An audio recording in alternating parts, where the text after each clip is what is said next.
Bonjour les filles, je suis très contente de vous retrouver aujourd'hui. Comme promis, je réponds à vos questions. Alors déjà, un immense merci pour tous vos beaux retours sur notre rencontre d'hier et puis pour toutes les questions que j'ai reçues. Alors je vais commencer tout de suite parce qu'on en a pas mal. Première question, je reçois encore beaucoup de questions par rapport à l'accès au replay. Donc on a prévu de vous donner un accès au replay pendant 24 heures gratuitement.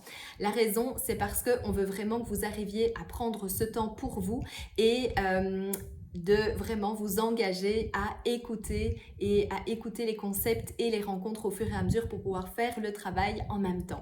Si malgré tous vos efforts vous n'y arrivez pas, il y a aussi l'option d'avoir l'accès au replay en illimité ainsi que l'ebook et le podcast, et ça coûte à peu près 9 euros. Pourquoi? Parce que lorsque vous allez payer ce petit montant, eh bien votre cerveau va vous dire ok, il faut y aller, il faut s'engager, il faut prendre le temps. Ça c'est pour la première question. Deuxième question par rapport aux règles du concours, on vous les a rappelées de manière individuelle et Cédric a remis aussi une publication dans le groupe Facebook pour clarifier, rappeler les règles à tout le monde. Donc allez voir, si vous avez encore des questions, posez-les nous. Vous avez jusque dimanche midi pour participer, donc allez-y, participez. Troisième question que j'ai reçue de plusieurs d'entre vous, c'est comment on fait pour travailler ses pensées positives lorsque on a des sensations physiques qui sont tellement effrayantes, par exemple lors des crises d'angoisse. Donc ici, ce que je voudrais vraiment vous inviter à penser, c'est que c'est comme un muscle qu'on va entraîner. Alors évidemment, on ne va pas commencer, quand on a un muscle puis qu'on n'a pas fait de sport depuis longtemps, on a un muscle qui n'est pas très entraîné, on ne va pas commencer avec les grosses haltères, on va commencer avec des petits poids. Et c'est la même chose avec les pensées positives. Vous allez commencer par un petit poids, puis au fur et à mesure que vous allez vous entraîner, ça va être de plus en plus facile. Donc déjà, on commence avec des pensées positives qui ne sont peut-être pas liées aux choses les plus difficiles pour nous. Ça, c'est une première chose. Deuxièmement, on pratique ces pensées positives pas au moment où on a la crise d'angoisse. Ça, c'est beaucoup trop difficile, évidemment, parce que c'est plus notre cerveau rationnel qui est aux commandes.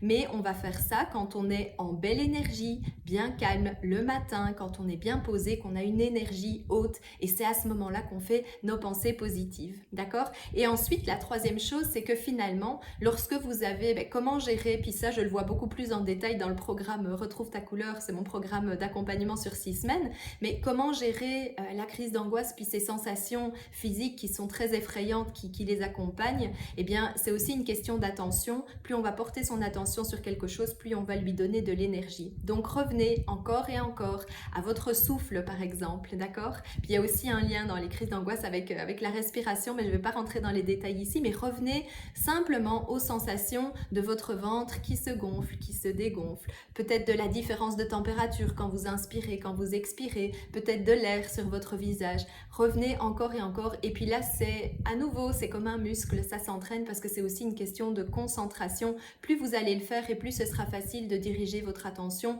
là où vous le voulez et non plus sur ces sensations physiques qui peuvent être très effrayantes, d'accord? Donc ça c'était pour la question comment avoir des pensées positives quand les sensations physiques qui accompagnent par exemple les crises d'angoisse sont très effrayantes. Alors, j'ai eu pas mal de questions aussi sur le programme d'accompagnement, donc ça je vais vous en parler beaucoup plus dans les prochains jours, je vais vous donner plus de détails à toutes parce que je sais que j'ai eu beaucoup de questions à ce sujet.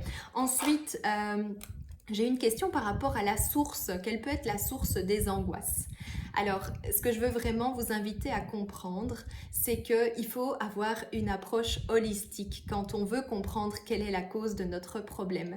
Ça peut être plusieurs facteurs qui vont contribuer, d'accord? Il faut vraiment comprendre ce qui se passe dans notre tête, mais aussi ce qui se passe dans notre cœur. Est-ce que c'est parce qu'on n'est pas pleinement aligné, pleinement épanoui? Est-ce qu'on a un mal-être quelque part et puis qu'il y a des choses à travailler là? Est-ce que c'est au niveau de notre système de pensée? Est-ce que c'est aussi, et on en a bien parlé hier pendant notre rencontre, à cause de déséquilibres physiologiques ou à cause de certaines habitudes de vie qui font en sorte que ça va accentuer ou ça va entretenir tout ça? Donc vraiment, je vous invite à avoir un esprit curieux, observateur et à avoir toujours une approche globale et holistique. Je sais que beaucoup d'entre vous se sont aussi retrouvés dans par exemple les manques de GABA, donc dans ce que j'ai évoqué hier par rapport aux signes de déficience en GABA. Donc à nouveau ici, il faut avoir une approche holistique. S'il y avait une réponse simple et facile à donner à tout ça qu'on peut donner à tout le monde, ben, vous l'auriez déjà reçu aujourd'hui. Souvent, il n'y a pas de réponse simple. Pourquoi? Simplement parce qu'on doit toujours prendre, quand on a une approche professionnelle, il faut prendre les choses dans l'ensemble de votre situation personnelle pour être sûr d'aller apporter la bonne réponse. Et à nouveau, je l'ai déjà dit le premier jour, mais le stress n'est pas toujours la cause de nos maux. Donc c'est vraiment comprendre, c'est l'œuf ou la poule, qu'est-ce qui entretient quoi. Et ça, ben, malheureusement, on ne peut pas le donner dans une réponse simple, simplement sur base de symptômes que vous pouvez décrire ou être conscient aujourd'hui. D'accord? Donc si vous voulez en savoir plus selon votre cas individuel, vous avez l'option de prendre un rendez-vous individuel avec moi, puis on peut aller explorer ces différentes choses, ou alors c'est aussi évidemment une option qu'on va explorer dans le programme d'accompagnement sur 6 semaines, puisque c'est évidemment l'objectif de pouvoir aller rétablir tous ces déséquilibres en profondeur, et c'est là qu'on y va pas à pas. Alors, la prochaine question, c'est est-ce que travailler son microbiote intestinal quand on sait qu'on a un déséquilibre, une dysbiose, est-ce que c'est suffisant? Alors la réponse, ben, c'est non. C'est une étape qu'il faut faire et puis c'est en général une des premières étapes qu'on va aller explorer, d'accord? Parce que c'est très important. Si votre microbiote intestinal ne fonctionne pas, vous avez compris qu'il y a plein de choses qui ne vont pas bien fonctionner dans votre organisme au niveau des neurotransmetteurs, etc., etc. Donc c'est hyper important de s'y attaquer, de regarder ce qui se passe, quelle est vraiment la situation là, est-ce qu'il y a des choses à faire, oui ou non, mais après évidemment il y a plein d'autres choses à faire, à explorer aussi au niveau hormonal, on en a parlé hier, donc c'est vraiment important de ne pas essayer de mettre trop vite une étiquette sur les choses, mais de comprendre que parfois on doit explorer et puis vraiment regarder la situation dans l'ensemble, parce que sinon à nouveau vous allez avoir une solution qui va peut-être fonctionner pour un petit moment mais pas dans la durée. Donc voilà pour les questions aujourd'hui. J'essaye d'être assez rapide. Évidemment, si j'en ai oublié, je pense que j'ai aussi répondu à certaines questions dans le groupe directement. Si j'en ai oublié, ben, dites-le moi. Si vous en avez d'autres en m'écoutant, ben, dites-le moi aussi, renvoyez-moi un petit message et puis ben, moi je serai très très heureuse de vous retrouver lors de notre 3e rencontre demain soir à 20h30 ou en replay pour celles qui ne pourront pas assister, mais vraiment l'énergie d'un live elle est complètement différente en replay, donc je vous invite vraiment, je sais que c'est vendredi soir et que c'est pas toujours facile, mais je vous invite vraiment à y assister, puis moi je me réjouis de vous y retrouver. Petit récap de notre 2e journée hier, notre 2e rencontre de cette belle semaine de parenthèse, d'équilibre et d'harmonie. Alors un immense merci pour votre participation en direct ou pour avoir regardé le replay. Un immense merci pour tous vos beaux retours, vos belles prises de conscience, vos beaux déclics et puis tous vos beaux partages. Merci du fond du cœur. Alors un petit récap. Hier, on a vu comment venir attaquer tous les éléments qui constituent votre stress aujourd'hui. Parce qu'en général, on va avoir tendance à essayer une chose, on va voir un spécialiste, on va voir un psychologue, on va voir un chiropracteur, on va essayer le yoga, on va essayer la méditation. Et puis, très souvent, ça va nous aider, mais c'est rarement suffisant pour changer les choses de manière fondamentale et puis durable. Donc, on a vu ensemble, c'était quoi les différents angles d'attaque.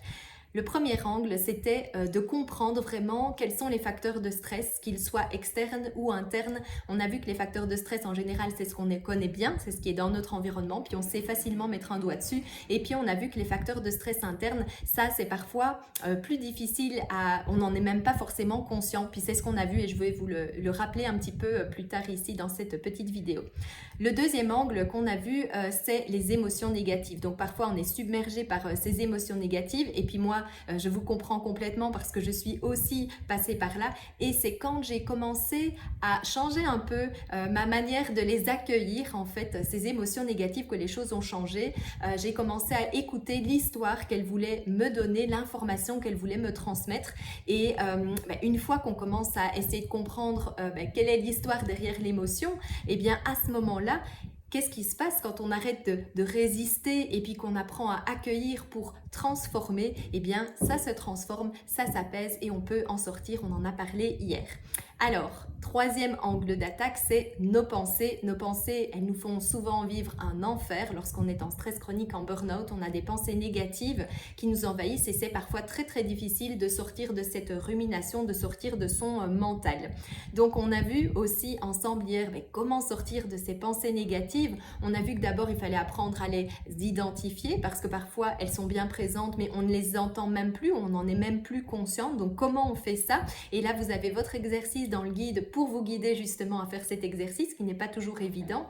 La deuxième chose qu'on veut faire, c'est leur enlever leur puissance. Donc votre cerveau, on l'a vu, il croit ces pensées négatives pas parce qu'elles sont vraies, il les croit parce qu'il les a tellement entendues, on lui a tellement répété qu'il croit que c'est vrai. Mais ce que vous voulez lui dire, c'est que ce n'est pas basé sur des faits. Donc faites aussi cet exercice dans votre guide, on veut enlever leur puissance à ces pensées négatives. Imaginez qu'aujourd'hui dans votre cerveau, il y a des espèces de routes, d'accord? Et puis ces pensées négatives, vous les répétez tellement que ça crée carrément des autoroutes. Sur les autoroutes, ça circule vite, ça circule facilement. Ce qu'on veut faire, c'est arrêter ces autoroutes-là pour en créer des nouvelles. Donc on veut créer une nouvelle connexion neuronale. Et comment on fait une fois qu'on a pris conscience de ces pensées, qu'on leur a enlevé leur puissance, qu'est-ce qu'on fait? On va remplir notre cerveau avec des pensées positives. Et là, je vous ai aussi donné des petits conseils pour comment le faire dans le guide et j'ai aussi répondu à quelques questions dans la séance de questions-réponses, donc je vous invite évidemment à l'écouter aussi. N'oubliez pas, on se conditionne à ce qu'on croit être vrai. Donc si vous êtes convaincu et que vous vous répétez sans arrêt que vous êtes incapable de faire quelque chose, il y a peu de chances que vous arriviez effectivement à le faire. Par contre, si vous ne savez pas si vous êtes capable ou si vous choisissez de croire que vous êtes capable, alors là vous mettez toutes les chances de votre côté. Rappelez-vous de ce dicton, ils ne savaient pas que c'était impossible, alors ils l'ont fait. Ok, donc ça c'est vraiment pour les pensées négatives, donc faites l'exercice, c'est vraiment important. Il y en a encore un quatrième angle d'attaque et ça concerne la réponse qu'on peut donner quand il y a un événement stressant, la réponse qui est souvent, quand on est stressé chroniquement, qui va être automatique parce que notre cerveau à nouveau quand il identifie un danger, il a quelques fractions de seconde pour prendre une décision et donc il se base sur ce qu'il croit être vrai, sur son système de croyance. Donc comment on va changer nos réponses au stress, nos réponses automatiques qui, quelquefois, nous font souffrir, nous amènent de la culpabilité, de la tristesse. On a parlé de la maman dragon, par exemple, parce que c'est un exemple qui est facile et parlant. Eh bien, travailler sur ces pensées négatives, ça a plus long terme évidemment, mais tout de suite vous pouvez décider aussi de choisir en faisant une pause et là je vous explique aussi dans le guide comment on fait. N'oubliez pas que c'est comme un muscle, ça vient avec la pratique, donc on commence avec quelque chose qui n'est pas trop difficile, qui n'est pas trop émotionnel et puis on avance là-dessus. Donc on a aussi dit que plus on était soumis au stress, finalement, plus ça nous demande des ressources, plus notre organisme se fatigue, s'épuise et du coup, même le moindre petit stress supplémentaire, une broutille, ça peut vraiment générer des réactions chez nous qui sont très intenses. On a de plus en plus de mal à faire face à chaque nouveau stress supplémentaire. Pourquoi? On a aussi vu, et je vous en ai parlé tout à l'heure, les facteurs internes de stress et moi j'appelle aussi ça les cercles vicieux au niveau physiologique. Donc je vous invite vraiment à aller voir cette partie dans la vidéo parce qu'elle a provoqué beaucoup de prise de conscience sur beaucoup d'entre vous. On a parlé du lien entre la dérégulation du cortisol, nos comportements alimentaires, la gestion du poids, les réveils précoces. On a parlé des déficits en GABA que ça peut créer. Donc si vous ne comprenez pas ce que je suis en train de dire, allez vraiment visionner la vidéo, c'est vraiment important. On a parlé des troubles du sommeil, l'impact sur notre gestion du stress. On a parlé de tous ces cercles vicieux et comment tout ça était interlié, interconnecté.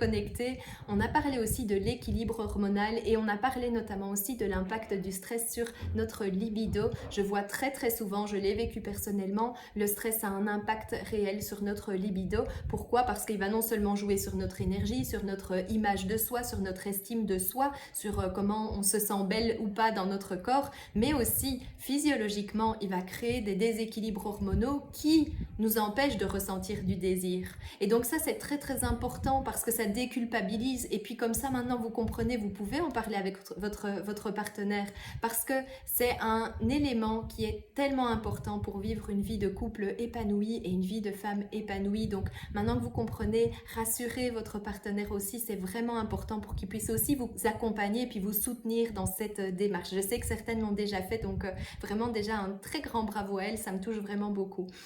On a parlé aussi du lien entre le stress et l'inflammation chronique, donc l'inflammation qui s'installe avec, c'est vraiment une réaction physiologique du stress à nouveau et qui va engendrer toute une série de déséquilibres, de maladies. Je ne vais pas rentrer dans les détails ici, mais c'est à nouveau important de le savoir. Tout ça, c'est des facteurs internes de stress qui vont se rajouter aux facteurs externes de stress.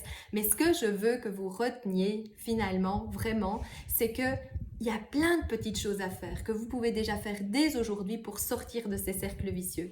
Et c'est ça qui va nous aider fondamentalement à changer notre relation avec le stress. Et vous le savez, moi je suis passée par là, puis j'ai mis du temps à comprendre tout ça. J'ai essayé beaucoup de choses, mais quand j'ai compris que je devais voir le stress de manière globale, mais c'est là que ça a changé. Et puis je suis convaincue que ce sera la même chose pour vous. Donc c'est vraiment un mode de vie, mais ce mode de vie, vous pouvez l'adopter dès maintenant parce que vous avez tout ce qu'il faut pour le faire. Je vous ai aussi parlé brièvement de la méthode AM que j'ai suivie puis que j'applique dans mon programme d'accompagnement sur 6 semaines. Et c'est cette méthode vraiment qui est basée sur différents piliers, l'alimentation, le mouvement, les émotions, énergie et le sommeil. Et c'est là vraiment qu'on va pouvoir venir travailler sur ces fondamentaux, sur ces éléments physiologiques, qu'on va pouvoir vraiment réparer les dégâts que le stress a créés, puis reconstruire notre belle résistance au stress pour pouvoir aborder simplement tout ce que la vie nous apporte avec plus de sérénité, avec beaucoup de sérénité. Et donc, pensez à cette image de la maison en feu, la méthode AM, donc ces 4 piliers, c'est vraiment une structure solide sur laquelle vous allez pouvoir reconstruire votre maison et réparer tout ce que le stress a eu comme impact dans votre vie aujourd'hui. Donc, je me réjouis évidemment de vous retrouver demain soir à 20h30. Notez aussi bien notre live de célébration qui sera dimanche à 20h30 et c'est là qu'on va annoncer les gagnantes au concours. On a rappelé, je vous parle aussi du concours après dans les réponses aux questions. Je me réjouis de vous retrouver. Prenez ce temps pour vous demain soir. En live, il y a une énergie qui est complètement différente. Donc, j'espère vraiment vous voir très nombreuses demain soir. Je vous souhaite une très belle journée et je vous dis à très vite.